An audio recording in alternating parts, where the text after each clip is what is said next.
This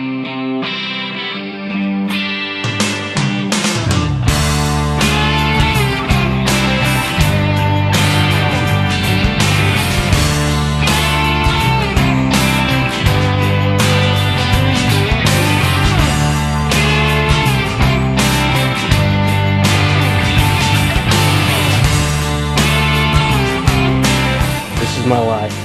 This is my passion. This is Ike's Outdoors.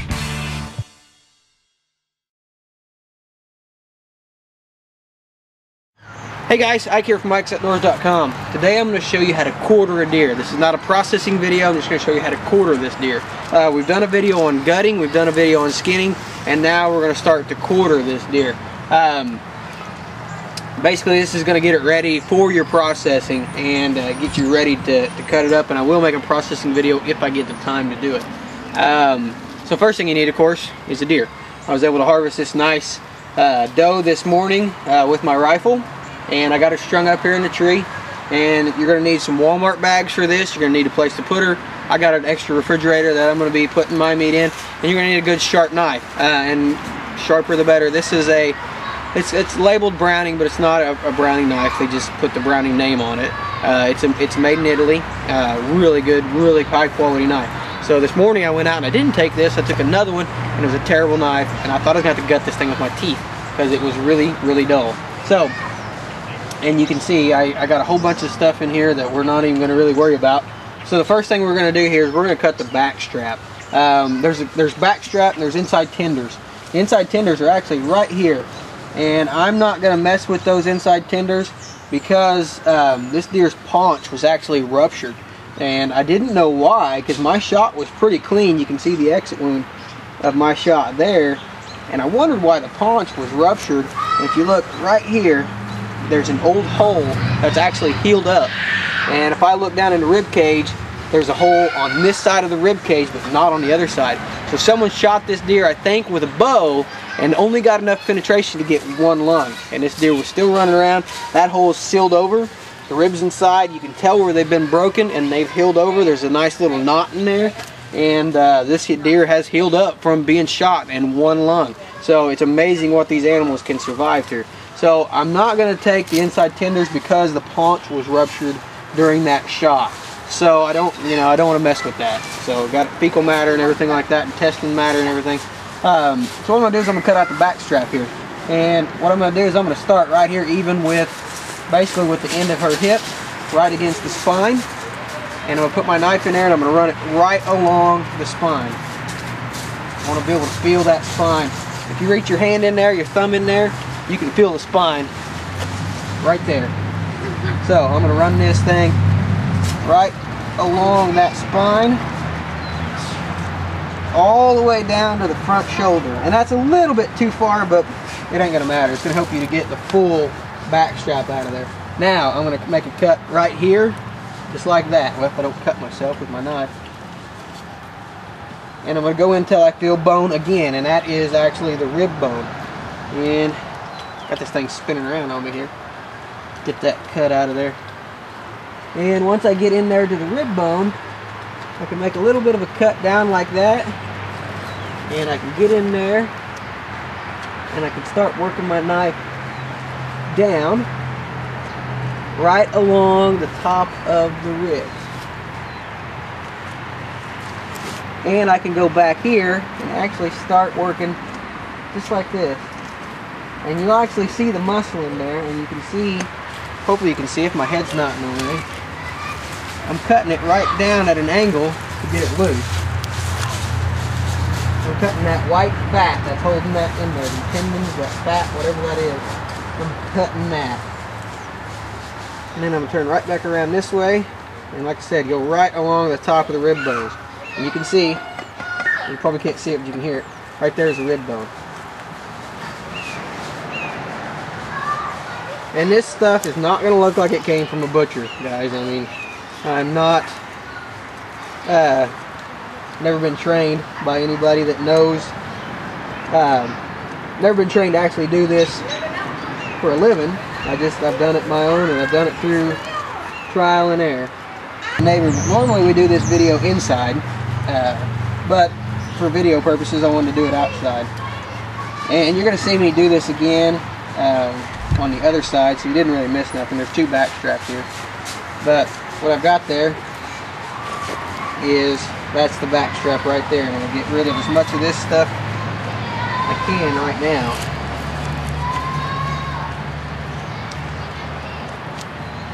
So, you can see, right there we went right down along the spine, and we went right across the top of the rib. Right there is the rib bone. And I went all the way down as far as I could go, and that's what we came out with.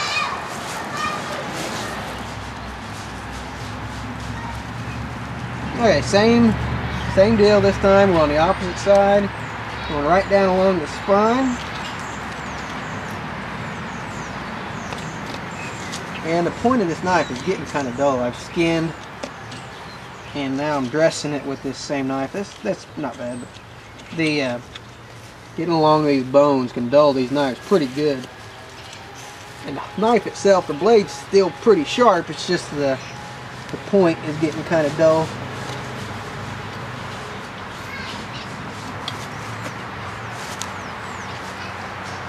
I'm right in there trying to get that thing loose again.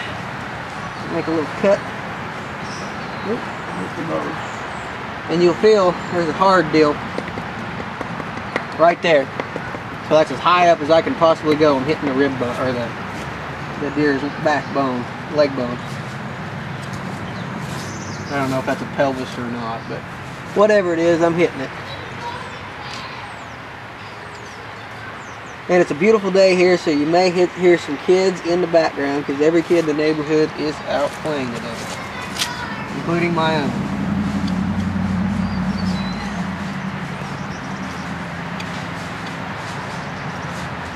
See Daddy's here.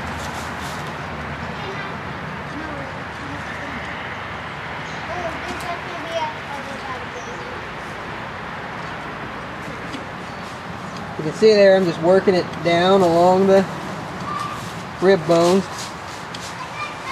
I just cut it down at an angle like that. I'm leaving a little bit of meat there, but it's not a whole lot, and I'm going to get it later. I'm going to come back and get it to make hamburger out of it when I get it. But it's giving me a nice, good looking piece of back strap to work with. And it comes out fairly easy this way. You can see it just coming right through the bone.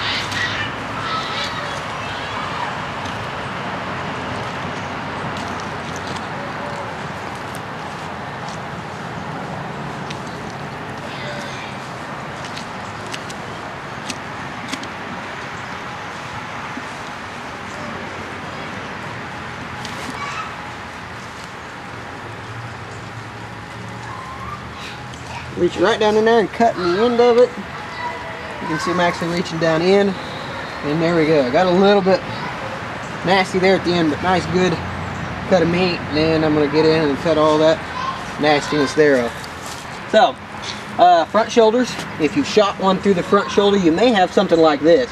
And if you have something like that when you're in the processing the meat, then you're going to want to get rid of that. Luckily, I got a good quartering shot, and that was my exit hole, and I didn't get into the meat here. I'm shooting an 0.6, smaller doe, so I avoided that shoulder on purpose, and she gave me a good angling shot. You can see the entry hole here and exit hole there, and she went down right away. I put 2 in her just to, because she was still standing, and I'm a firm believer that anytime the deer is standing, put another one in them. So, okay, here's what we're cutting now. Front shoulder, we're just going to take this whole thing off. Right here in this joint, you'll see all this stuff right here. Just start cutting all that right down. That's all this. And my front shoulders, I cut into mostly burger. And you're going to see the hole, the wound, from that broadhead. Wow.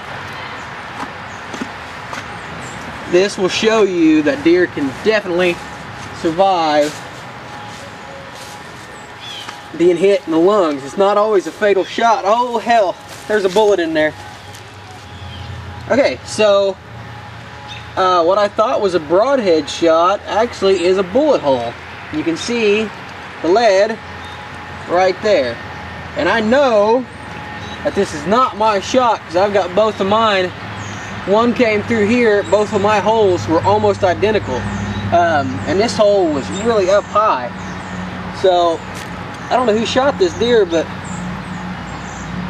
there's their casing, or there's their lead. And boy, that's a terrible, terrible, I don't know, maybe that's a smaller caliber. Because boy, there ain't much, it's almost like a hollow point. It's got no weight to it. That's really weird. I don't know what that is. Maybe one of my bullets ricochet, or maybe it's shattered and this is part of it because it's got no weight to it at all. But man, I don't know. You can see the hole right there. I don't know what that is, but there's the bullet, and I'm shooting a 30-06, and mine are definitely heavier than that. So we got them front shoulders off there. I got kind of sidetracked because I thought that was cool. So same way on this side, we're going to start right here at this muscle. You start working your way down. Just start cutting basically right behind that thing.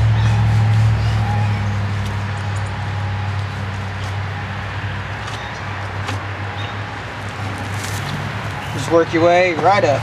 Let me turn this way. You can see the front has no joint to it. You can just cut right up like that. And like I said, I cut my whole front shoulder is going to be cut up into jerky. You can see there's that bone that you hit with your bow. And over here, it's real soft. Just get behind it, start cutting your way down. I don't know, I'm starting to think maybe that was a part of my bullet. Because that's weird. Maybe that was my bullet. I don't know what that was really. Maybe it fragmented and that was part of it. Okay, so next thing we're going to do is we're going to take the back quarters off of this thing. One thing you're going to be careful to do while you're doing this, or not to do, is do not cut this tendon if you have it hanging like I've got it. If you cut this tendon, it's going to fall. So, with this one, I like to start, all this stuff I'm going to cut off later. That's all going to be gone. I'm not going to eat any of that. That's some nasty stuff. I'm going to start right here inside the leg, and I'm going to cut right down toward the pelvis. And you see there, my knife is just kind of working around. I'm going to come back here and I'm going to go up to the spine, and I'm going to cut right along the spine, right to the anus. And we're going to cut right around. When you get to the anus, I'm going to cut kind of around that. I'm going to go ahead and come down here. Right there, you're going to feel a bone. Right there's a bone. When you get to that, you got to turn your knife sideways until you can get around the bone. And then just work your way right back down around that bone to the spine, and we've got that opened up. Now I'm just working right along the carcass, right along the bones, and I'm working my way down. You're gonna end up getting this thing, you gotta get right down to the joint is what you're gonna end up having to do. Once we get down to the joint, then we'll be able to pop this thing loose. Now in here, I'm going to go right here where I finished cutting over here, right next to the anus, and I'm going to come back in, right to the pelvis. When I gutted this deer, I cut down to the pelvis. So, right there to the pelvis, and down, to meet up with my other cut. And then I'm going to do the same thing here. I'm going to go right down to the bone, till I've got everything on this to the bone. And I'll start to kind of see the joint at that point. Right now the joint is going to be right up in here. Or I don't want to break the joint yet, I just want to get to it. And right there's my joint. Right there. You can see the pelvis, and there's the joint. So, now that I got everything pretty much free on that side, I'm going to do the same thing to this side.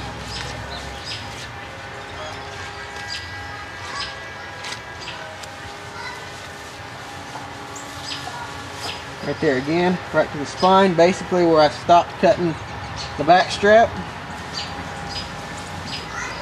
Right up, and this is why the tip of my knife gets kind of dull, because I end up using it a lot. But I'm just basically going down until I feel a bone, and I'm working my way around them. Right up there, right around the anus again, and that's right around that hip bone. Spin around this side, start cutting again right there where I left off, right there up against that pelvis and down. And then same way, just start working your way down from here. Oops.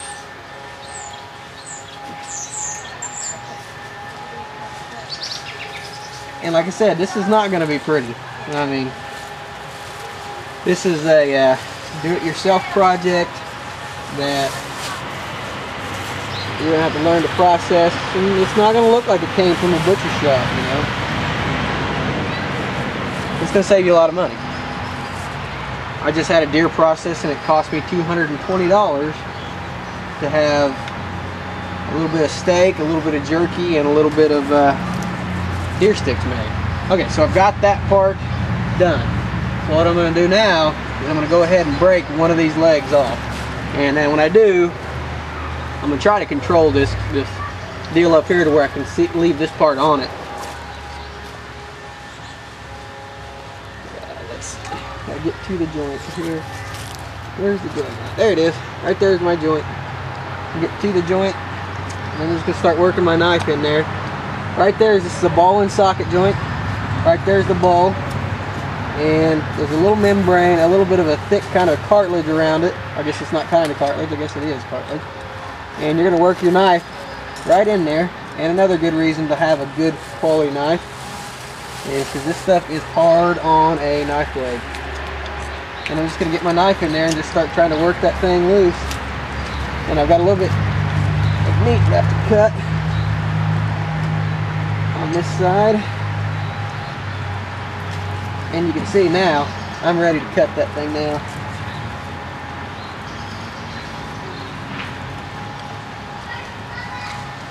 Got a little bit holding on back here. Okay. Now we are ready to cut. You can see it's coming loose. The more I cut on it, the more it's coming loose. And this bone is getting ready to flop out of here. Okay, it's out. And this is the reason why I was real careful about how I cut it. Now I'm getting really close, and I don't want this part to go flying. I want to be able to control it a little bit. And you can see there, I can get it off. There's our back quarter. So now we do the same thing to this side, and we will be done. Now with this thing, without having the other thing on other side on there anymore, I can pretty much just start cutting this thing. I don't have to be ginger with it like I did the other side. I can really just kind of get all that stuff cut and get that joint broke this time around. Where's the joint at? Question I've asked before. There it is, right there. And same way as on the other side. You got your ball and joint socket. Get everything around it cut. Put your knife in there and just start wiggling that thing loose. And Butterbean, you are going to get hit by a carcass if you don't watch out. And I'm going to hang on to the leg, not the carcass. Carcass is just going to drop on the ground. If I let go of this leg, it's going to fly up, and I'm going to take a good chance of getting that that gambrel to the face. And the Lord knows that is not what I need. Come on. You can see there's a good view of the hip joint.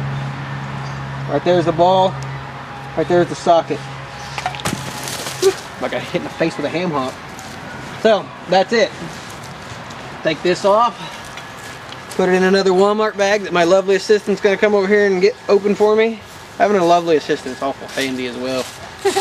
Or any assistant would work. Now I'm going to take these and put them in my refrigerator.